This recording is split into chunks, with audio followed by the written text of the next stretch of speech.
What is going on, guys, and welcome to my first reaction of Black Ops 3 multiplayer. Let's get started.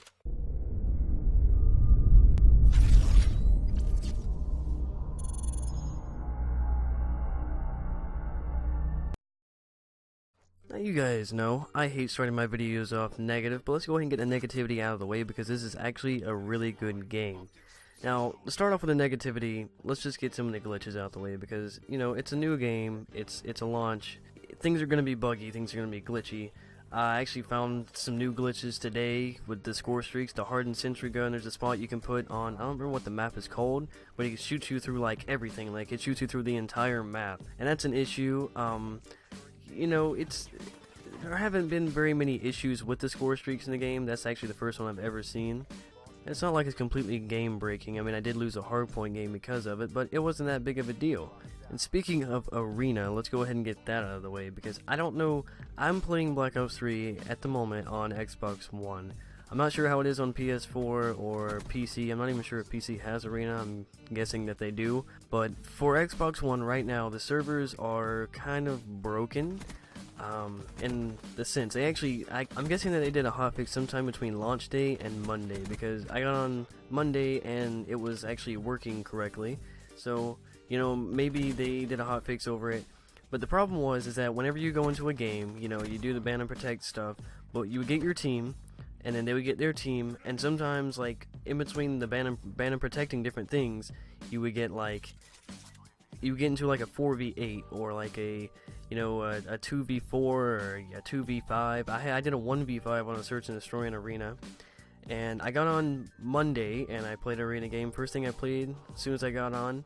It seems like they fixed it. We still have issues with the game crashing or it like kicking us offline or back to the menu or whatever, and that's still an issue. But when it comes to them actually matching the teams up normally like they should, it seems like they've improved it a lot. They fix one problem, you get another. They actually made it to where, you know, the teams are working correctly. It's a 4v4 now, except for when some people get kicked out or, you know, kicked offline or dashboarded or game crashed, whatever. You know, with the exception of that. But now we have another problem where the ban and protect system doesn't even work. Now, I'm all for the ban and protect system. Yes, it does take an excessive amount of time to get through it all before you get to the actual game, but to me it's necessary, and it's a lot better than them just banning random things. It's really interesting, it's a different take on it. But whenever you ban and protect things, you can still use it whenever you get into the game, so it doesn't matter. Like, you ban UAV, you get into the game, you can still use UAV. You ban an M8, you can still use an M8. Like, the ban and protect is pointless, and that makes, like, the first 5 to 7 minutes before you get into the game pointless. And I'm guessing that the issues they had with the putting too many players in a lobby or, like, unbalanced teams had a lot to do with the servers. I know right now that Black Ops is having server issues, like, across all platforms right now. I know PS4 and PC and PS3, I believe too, have it like the worst right now. But, you know, Xbox One's had its fair share of issues. I know it hasn't been in the red, but we've had issues. But on Xbox One, it seems like the servers were more affected in zombies than it was in anything else. Because in zombies, it would do the same thing it would do in arena, where it would put you in lobbies where there were like 8 people, and then like random people would get kicked from the game, or you get kicked in the menu. I think I spent a good like 45 minutes trying to join a public game in zombies, and I never got into a game, so I just went to a private match or I went to a solo game. I just did it that way. It was just pointless. Now we got the bad stuff out of the way, right? Let's talk about the good stuff. The maps. The maps are beautiful. The maps are beautiful. The mechanics are amazing. I love the mechanics. They're so much more smooth than they were last year in Advanced Warfare. You're not just jumping up and down like an idiot. You actually have to have movement skills, you know, to jump on walls, to be able to jump while shooting, you know, to slide, to wall run and shoot. You know, you have to have actual skills for this. And the swimming in the water is amazing. I didn't do it a whole lot during the beta, but I've done it since the game has come out a ton because it's just so much fun. You can actually tell when people are in the water. I was really skeptical on that, but it looks like a shark coming up through the water whenever, and it's actually kind of loud. So it's not that big of a deal to swim in the water. I think it's a really good addition. The score streaks are also really good. I'm having a lot of fun with the score streaks. There are so many of them, and they actually do something. Like, if you remember back in Ghosts or Advanced Warfare, the score streaks weren't that great. And Black Ops 3, if you get a score streak, like if you get wraps, the wraps will get you at minimum like 5 kills. It depends on what map it's on and how stupid the enemy team is, but wraps will get you a ton of kills. Wraith is definitely one of my favorites right now. It just destroys. It kind of sucks though because they can just go to the default class and get a launcher, and it's like, I think it takes like 3 shots to shoot down a Wraith, but you know, they don't last very long, and contrary to the beta where I was just completely destroying kids with it. It does seem like they nerfed the Hellstorm quite a bit. I haven't been getting as many kills with it. It seems like I have to be right on top of people. I've seen people get like quad feeds with it. I don't understand, because I can shoot missiles at people and it land directly on top of them and not even kill them. I don't know if it has something to do with Flight Jacket and it's just not showing an icon or something. I don't know what it is, but my Hellstorms don't seem to be doing that much damage. Now, Lightning Strikes are different. I've actually been using those in place of Hellstorms just because they're not as good as they were in Black Ops 2, but they're still pretty good to help boost you up to the higher streaks. Now, we've talked about the bad, we've talked about the good. Let's talk about the gray area, which is the weapon balance. Now, I haven't found a gun I'm completely comfortable with right now. I'm actually using the Kuda a lot. I just started using it yesterday, which was on Sunday. I didn't really mess with it that much. I don't really like the iron sights on it, so I didn't pick it up. But it seems like the Kuda is one of the best to me. The good thing about this game, and the bad thing about this game, is that there's no real overpowered gun. I mean, you've got the Gorgon. It's a light machine gun. It's a 2-shot at any range, basically, and it melts. Like, you're dead. But the rate of fire is kind of crappy. It's an LMG, of course, so you're really slow with it. I prefer not to use LMGs anyway. Now, they also nerfed the M8, which was completely overpowered in the beta as well. I'm not really sure what they did to it. I know that they made the rate of fire much slower. And rapid fire basically is just a placebo effect to me. It doesn't really do anything to it.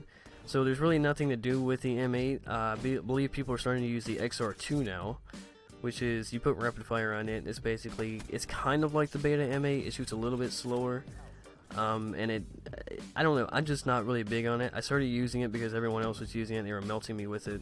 But if you miss a burst with it, you're just done. Especially when you're going up against the SMGs.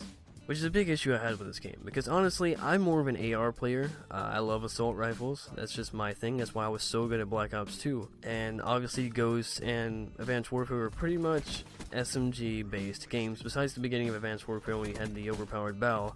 But even though every gun can be used in this game, it seems like it's leaning more towards an SMG, because it seems like there's more SMGs you can use that are overpowered than ARs. But I'm basically, right now, I'm just sitting back and biding my time, because I know that this will change. I'm sure that these guys are sitting in their studio right now just, talking about which way this game needs to go, SMG or AR, because I know in every Call of Duty launch, there is always, there's never fails, there is always a weapon balance patch, every single time. And there will be several weapon balance patches throughout this game. There always is, every single year. So I'm not getting comfortable with anything. I know that, this week it could be an SMG based game, next week it could be, hell, it could be rocket launchers we're using, and I'm not going to complain because I'm still having a blast with this game. But that's going to do it for me, guys. Be sure to leave a like if you enjoyed this video, leave a comment down below telling me what you guys think of Black Ops 3 so far, and hit that subscribe button if you want to see more Black Ops 3 content on this channel. Until next time, guys, peace.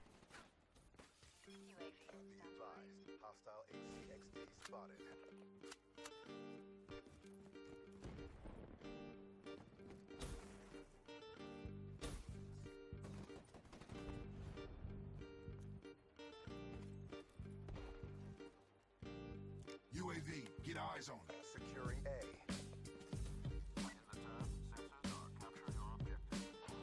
Losing C.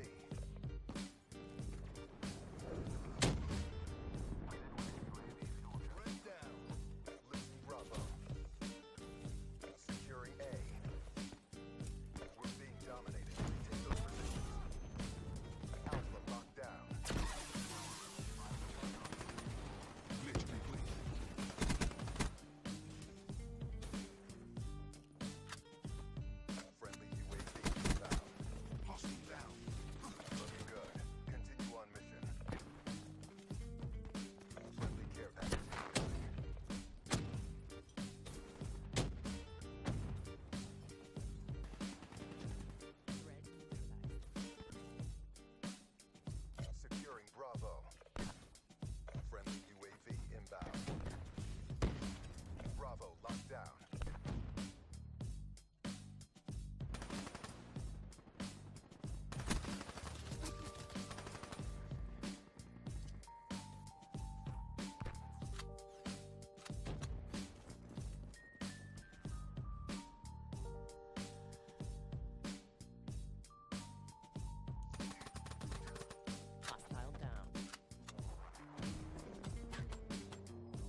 One shot, one kill. Won't even hear it coming.